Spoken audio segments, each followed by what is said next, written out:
My dear students, इस topic के अंदर हम ब्रीफली डिस्कस करेंगे about crossing over and cross over. ये दो टर्म्स हम पढ़ेंगे कि क्या हैं और किस तरह से हम इनको रिलेट करते हैं।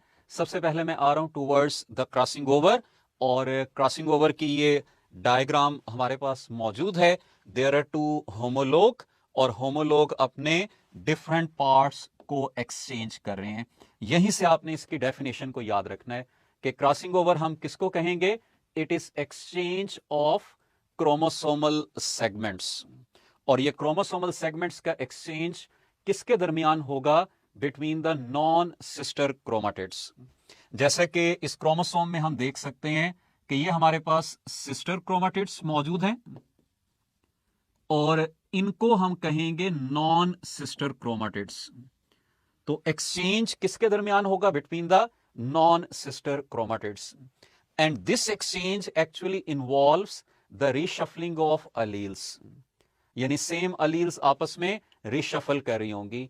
कि सपोज कर लें कि अगर यहां पर डोमिनेंट फॉर्म्स मौजूद हैं, यानी हम कह सकते हैं कि कैपिटल ए और कैपिटल ए, और यहां पर स्मॉल ए और स्मॉल ए मौजूद है। ये पेरेंटल क्रोमोसोम है यानी पैटर्नल, ये मैटरनल क्रोमोसोम है। तो जब ये अपने पार्ट्स को एक्सचेंज करेंगे तो यहां पर कॉम्बिनेशन चेंज हो जाएगा, यानी इधर स्मॉल ए आ जाएगा और इधर कैपिटल ए आ जाएगा। सो इस कॉम्बिनेशन चेंज होने के बाद यहां पर दो डिफरेंट कॉम्बिनेशंस बन गए, डिफरेंट फ्रॉम द पेरेंट्स। और इसीलिए याद रखिएगा कि जो क्रॉसिंग ओवर है it is associated with the gene reshuffling और it is associated with the genetic recombination. यहां पर जेनेटिक रिकॉम्बिनेशन होगा, जीन रिशफलिंग होगी, जिसकी वजह से वेरिएशंस डेवलप होंगी। And you know variations provide raw material for evolution. Crossing over को आप लोगों ने पढ़ा था कि it occurs during the process of meiosis. Meiosis में प्रोफेज 1 के दौरान और प्रोफेज 1 के अंदर भी it occurs during the pachytene stage. तो ये इंपॉर्टेंट है इसके रेफरेंस में कि क्रॉसिंग ओवर कहां होगी, इसकी सिग्निफिकेंस आपको मैंने बता दी। अब हम चल रहे हैं towards the cross over. Cross over किसको कहते हैं? Don't mix it with the crossing over. Cross over को हम रिकॉम्बिनेशन फ्रीक्वेंसी का नाम भी देते हैं। और रिकॉम्बिनेशन फ्रीक्वेंसी हम किसको कहेंगे? It is calculated by back cross, और इसका ये फॉर्मूला होगा कि recombination frequency is equal to recombination types divided by sum of all combinations. और अगर हम इसको 100 के साथ मल्टीप्लाई करेंगे तो हमारे पास ये फ्रीक्वेंसी परसेंटेज के अंदर आ जाएगी। यानी फ्रीक्वेंसी हम अगर 0.6 लिख रहे होंगे तो जब परसेंटेज में कन्वर्ट करेंगे it will become 60%।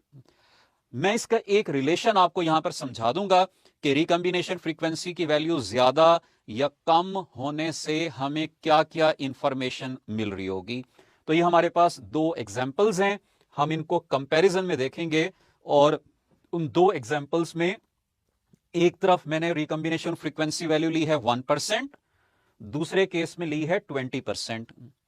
Recombination frequency हमें जीन्स के दरमियान जो एक्सचेंज हो रही है या जहां पे रिशफलिंग हो रही है, हमें उनके दरमियान डिस्टेंस के बारे में भी बताती है। यानी 1% रिकॉम्बिनेशन फ्रीक्वेंसी का मतलब है there is 1 map unit distance between the genes. और ये मैप यूनिट डिस्टेंस हम बनाते हैं क्रोमोसोम के ऊपर जीन मैप के अंदर। 20% फ्रीक्वेंसी का मतलब होगा there is 20 map unit distance between the genes. अब 1 मैप यूनिट डिस्टेंस का मतलब है कि genes are close to each other. 20 का मतलब है कि इसके मुकाबले में ये जीन्स एक दूसरे से दूर हैं as compare to 1 map unit distance. अब जितना जीन्स एक दूसरे के क्लोज होंगी उनके दरमियान जीन लिंकेज उतना स्ट्रांग होगा। और जीन लिंकेज स्ट्रांग होने का मतलब है there will be less chances for crossing over. अगर क्रॉसिंग ओवर के चांसेस कम हैं तो हम कहेंगे कि कम वेरिएशंस प्रोड्यूस होंगी और कम चांसेस होंगे एवोल्यूशन के।